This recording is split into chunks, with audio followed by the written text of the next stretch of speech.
If you are planning a trip to Japan in 2026 or if you are already living here, I need you to stop scrolling and listen. The era of cheap and easy Japan, it is officially dead. We are witnessing a massive paradigm shift. For decades, this country was in a recovery phase, desperate to get tourists in the door. But now, we are moving into a management and monetization phase. The government, under the new conservative administration of Prime Minister Sanae Takaichi, is basically installing a toll booth on the entire country. They aren't just tweaking the rules, they are rewriting the social contract for visitors. This isn't just about inflation. It's a calculated strategy. They call it the beneficiary pays model. The logic is simple. If you want to enjoy the safety, the clean streets, and the infrastructure of Japan, you have to pay for it. Today, we are breaking down the 10 critical new rules that will define your experience in 2025. Whether you are a tourist coming for a week or a resident hoping to stay forever, these changes impact you. We're talking about everything from visa fees skyrocketing to new taxes on your hotel room and even changes to how you ride the train. Let's get into the first major hit, your wallet. First up, the visa fee shock. The government has announced a comprehensive restructuring of fees for fiscal year 2026. For 44 years, since 1981, these fees were capped. They were artificially low. Extending your visa or changing your status used to cost about 4,000 to 6,000 yen. It was basically a subsidy. But that subsidy is gone. The proposal on the table? Jumping those fees up to 30,000 or even 40,000 yen. That is a 500% to 1,000% increase overnight. The government says they need to match Western standards like the USA or the UK. They want to cover the actual cost of background checks and processing. And this isn't just for residents. If you are from a country that requires a short stay visa like China, India, the Philippines, or Vietnam, listen up. Your visa fee is jumping to around 28,000 yen. Think about that. For a family of 4, you're looking at over 100,000 yen just in visa fees before you even buy a plane ticket. This creates a brutal two-tier tourism system. Tier 1 is the visa waiver group. USA, Europe, Australia, you guys breeze in for free. Tier 2 is everyone else. It's effectively an economic filter, prioritizing high net worth individuals while pricing out budget tour groups from Asia. It's a strategy to curb over-tourism by economic exclusion. And here is the kicker. Where is that extra money going? A huge chunk of it is earmarked to fund the detention and deportation of illegal overstayers. So, legal residents and tourists are essentially being taxed to pay for the removal of people breaking the rules. It's a controversial beneficiary pays cycle. They also promise to use the funds to upgrade the notorious immigration centers like Shinagawa to reduce wait times. If you've ever waited 5 hours there, you might think it's worth it. But for technical interns and workers sending money home, this fee hike is a massive reduction in their disposable income. But the biggest blow lands on the long-termers. Permanent residency, the PR status we all dream of, is changing fundamentally. The fee is set to skyrocket from a manageable 8,000 yen to over 100,000 yen. This is what I call the wealth test. Previously, PR was a reward for good conduct and independence. Now, it's a luxury product. By pricing it at 100,000 yen plus the likely 200,000 yen you'll pay a lawyer because the paperwork is getting harder, they are signaling that PR is for the economically integrated elite, not just the hard workers. This aligns Japan with the UK's indefinite leave to remain model. It shifts the philosophy from we need labor to we want talent that pays. If you are planning to apply, my advice is to get your application in now before the fiscal year 2026 cutoff. The window is closing. Remember the date, April 1st, 2026. That is likely when the fiscal year changes kick in. You have a strategic window right now. Do not wait until March 2026 to start gathering your tax documents. The rush is going to be insane. Now let's pivot to tourism and the over-tourism capital of the world, Kyoto. Get ready for the luxury levy.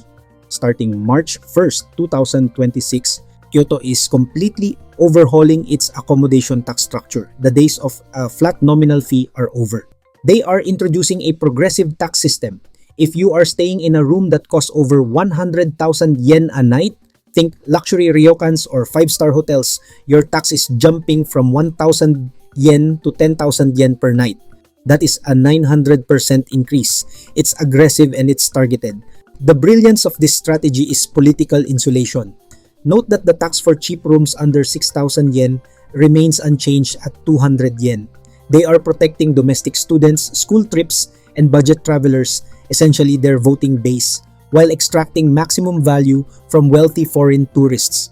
This revenue is strictly earmarked. It's going to fund the city bus network, waste management, and emergency services that are currently buckling under the weight of millions of visitors. It's a localized version of the national beneficiary pays strategy. It's not just about money, it's about your physical safety. Late 2025 is seeing a twindemic. We have a surge in influenza A, but the real story is the outbreak of mycoplasma pneumonia, the worst Japan has seen in 25 years. This is walking pneumonia on steroids. Here is the detail that travel blogs miss. Macrolide resistance. 50% to 80% of the mycoplasma strains in Japan are resistant to common antibiotics like azithromycin or Z-Pax. The meds you packed in your travel kit, they might be totally useless against this strain.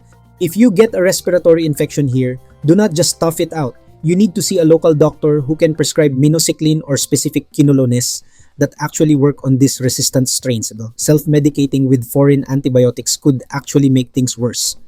And because of this, the mask rule is back. No, it's not a law. You won't get arrested. But in crowded trains, department stores, and definitely hospitals, masking is now a strong social expectation again. Don't be the person spreading the twindemic. Read the room and mask up. Let's talk tech. The IC card situation has stabilized, but it's created a massive digital divide. If you have an iPhone, download the welcome Suica Mobile app. You can set it up and charge it with Apple Pay before you even leave your house. It's seamless.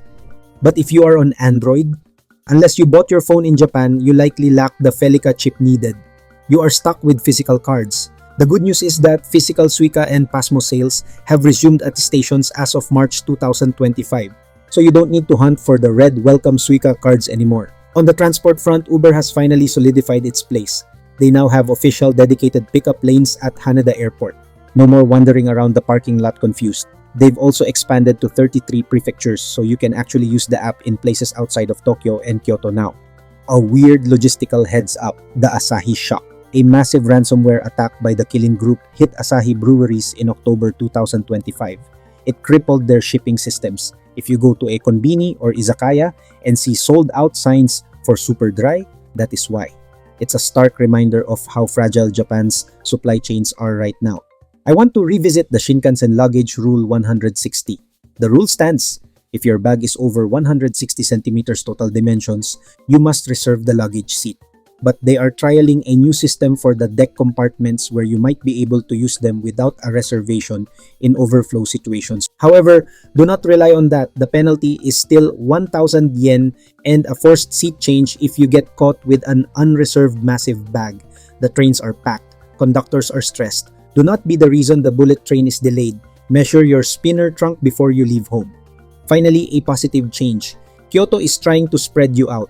In October 2025, the new TeamLab Biovortex opened south of Kyoto Station. This is massive, 10,000 square meters. It's different from the Tokyo Planets Museum.